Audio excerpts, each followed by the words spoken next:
aujourd'hui, on va assister à une opération qui n'a rien de commercial, qui n'a rien de, je dirais, de parcimonial. Alors le Seigneur descend de la nuée et vient s'entretenir avec Moïse. Et il prend une part de l'esprit qui reposait sur celui-ci et l'a mis sur les 72 anciens du peuple. Et ils vont se mettre à prophétiser parmi le peuple. Alors c'est très intéressant parce que Moïse ne sera pas trop jaloux de cet esprit, de cette exclusivité.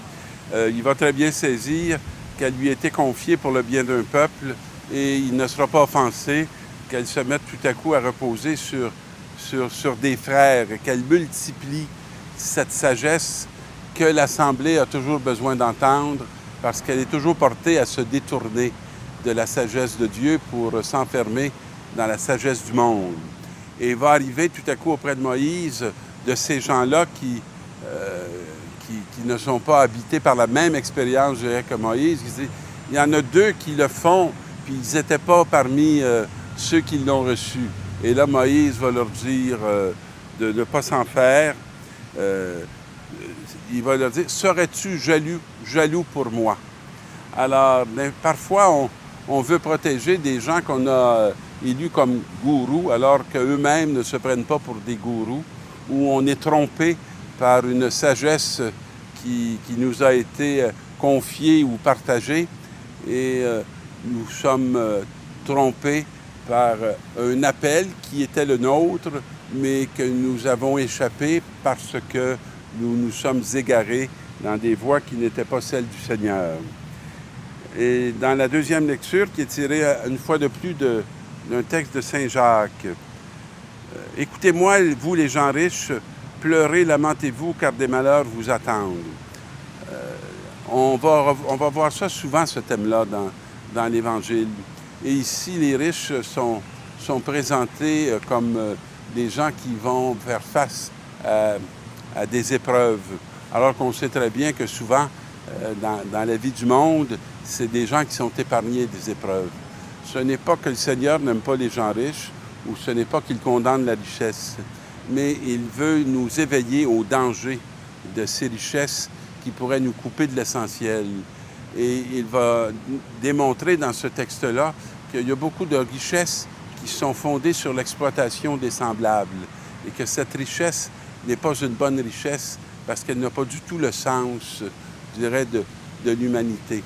Et que la richesse qui va se mettre au service du développement des peuples, qui va se mettre au service du développement de la croissance des semblables, est une richesse qui est bien orientée parce qu'elle n'est pas égoïste. Elle est dans une conscience d'un bien qui est confié à quelques-uns et d'un bien que ces quelques-uns sont appelés à faire profiter pour un ensemble.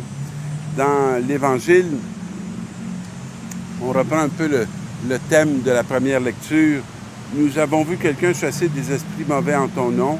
Nous avons voulu l'en empêcher, car il n'est pas de ceux qui nous suivent. » Mes amis, nous n'avons pas l'exclusivité du bien et nous n'avons pas l'exclusivité du service du salut.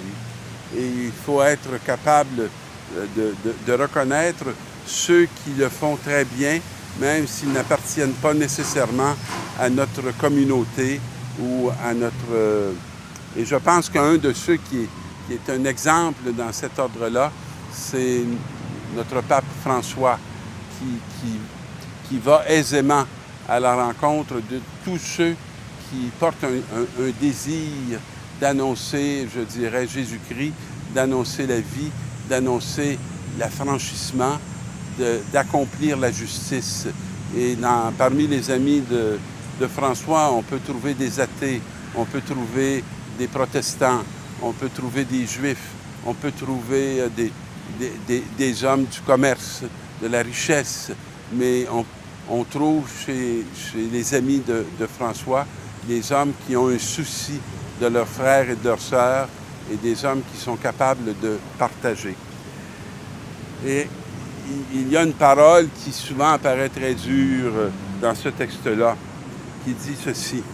« Celui qui entraînera la chute d'un seul de ces petits qui croient en moi, mieux vaudrait pour lui qu'on lui attache au cou une de ses meules que tournent les ânes et qu'on le jette à la mer. Et si ta main t'entraîne au péché, coupe-la. Si vaut mieux entrer manche chaud dans la vie éternelle que d'être jeté avec tes 2 mains dans la géhenne. C'est pas pour tout vous les relire, vous le connaissez. Alors, je ne crois pas que ce soit un appel à la mutilation.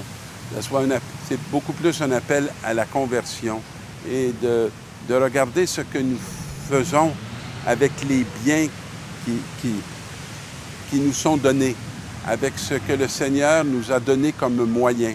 Est-ce que nous les utilisons pour aller à notre perte et conduire les autres à leur perte, ou nous les utilisons pour que s'accomplisse le mystère du salut et sa réalité? Alors, mes amis, avec toute votre aide, avec tous vos membres, je vous souhaite d'être au service du Seigneur et d'entrer dans cette volonté pour que le royaume s'établisse là où vous passez. Bonne semaine.